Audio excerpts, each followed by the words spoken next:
مجھے فخر ہے کہ میں نے کوئی نئی جنگ شروع نہیں کی. صدر ڈونلڈ ٹرمپ.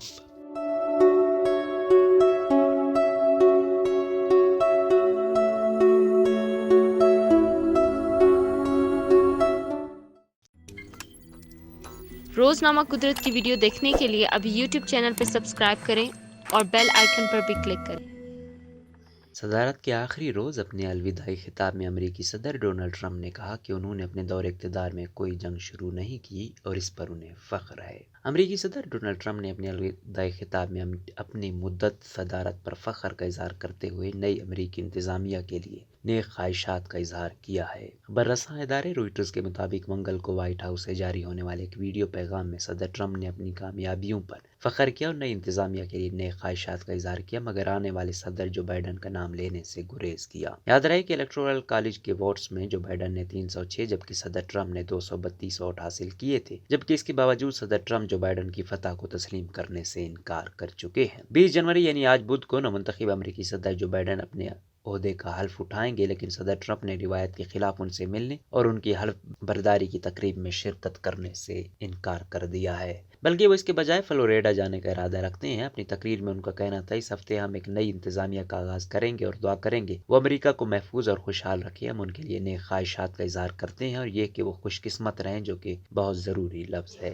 صدر ٹرمپ نے امریکہ کو ایک بار پھر عظیم بناؤ کے نعرے کے تحت الیکشن لڑا تھا، لیکن ان کی صدارت کے دوران 4 لاکھ سے زائد امریکی کورونا وائرس سے ہلاک ہو چکے ہیں، جو کہ دنیا میں سب سے بڑی تعداد ہے. وہ کورونا کے خطرے کو کم تر بتاتے رہے. اس کے علاوہ امریکی معیشت کو بھی مشکلات کا سامنا ہے، جبکہ اس کے اتحادیوں کے ساتھ اس کے تعلقات بھی کشیدہ رہے ہیں. صدر ٹرمپ کا کہنا ہے، سب سے بڑا خطرہ جس کا ہمیں سامنا ہے وہ اپنے آپ سے اعتماد کے ختم ہونے کا ہے اور ہماری قوم کی عظمت میں اعتماد کھو دینا ہے. صدر ٹرمپ کئی ماہ سے الیکشن میں دھاندلی ہونے کا دعویٰ کرتے رہے ہیں اور ان کی جانب سے حکام پر نتائج کو بدلنے کے لیے دباؤ ڈالا جاتا رہا تھا. 6 جنوری کو وائٹ ہاؤس کے قریب ہونے والی ایک ریلی میں انہوں نے اپنے حامیوں کو الیکشن کے توثیقی عمل کے دوران کانگریس تک جانے کی شے بھی دلائی تھی، جس کے بعد حامیوں نے کیپٹل ہل پر دعویٰ بول دیا تھا. صدر ٹرمپ اپنی صدارت کے آخری دنوں میں وائٹ ہاؤس تک محدود رہے ہیں. ان کے حامیوں کی جانب سے کیپٹل ہل پر کی جانے والی چڑھائی میں 5 افراد ہلاک ہو گئے تھے. اس بلوے نے ان کی صدارت کے آخری دنوں میں اپنے دور صدارت کی کامیابیوں کے دعوے کو پس منظر میں دھکیل دیا ہے. کیپٹل ہل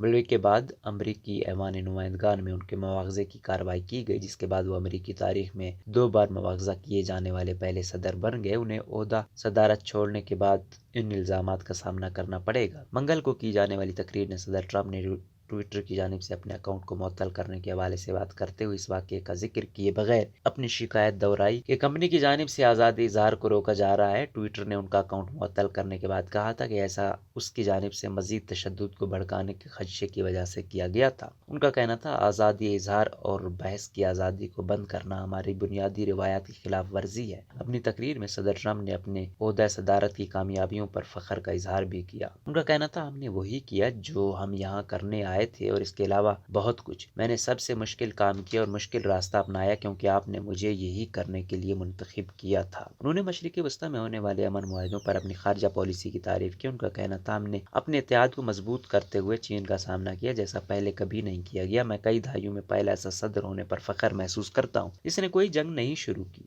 صدر ٹرمپ نے کیپٹل ہل بلوے کے حوالے سے بات کرتے ہوئے تمام امریکی کیپٹل پر ہونے والے حملے پر شدید صدمے میں ہیں. سیاسی تشدد ہر اس چیز پر حملہ ہے جسے ہم امریکی سمجھتے ہیں، یہ کبھی برداشت نہیں کیا جا سکتا. یاد رہے، ان کی جانب سے اس بلوے کی مذمت کرتے ہوئے سست روی کا مظاہرہ کیا گیا تھا. ان کا کہنا تھا کہ ان کی تحریک جاری رہے گی. میں اب بدھ کو اختیارات نئی انتظامیہ کو سونپنے کو تیار ہوں. میں چاہتا ہوں کہ آپ جان لیں کہ جو تحریک ہم نے شروع کی وہ صرف آغاز ہے. میں اس عظیم مقام سے بھرپور وفا اور خوشی کے ساتھ رخصت ہو رہا ہوں اور اس یقین کے ساتھ کہ ہمارے ملک اور ہمارے بچوں کے لیے بہترین وقت آنا ابھی باقی ہے.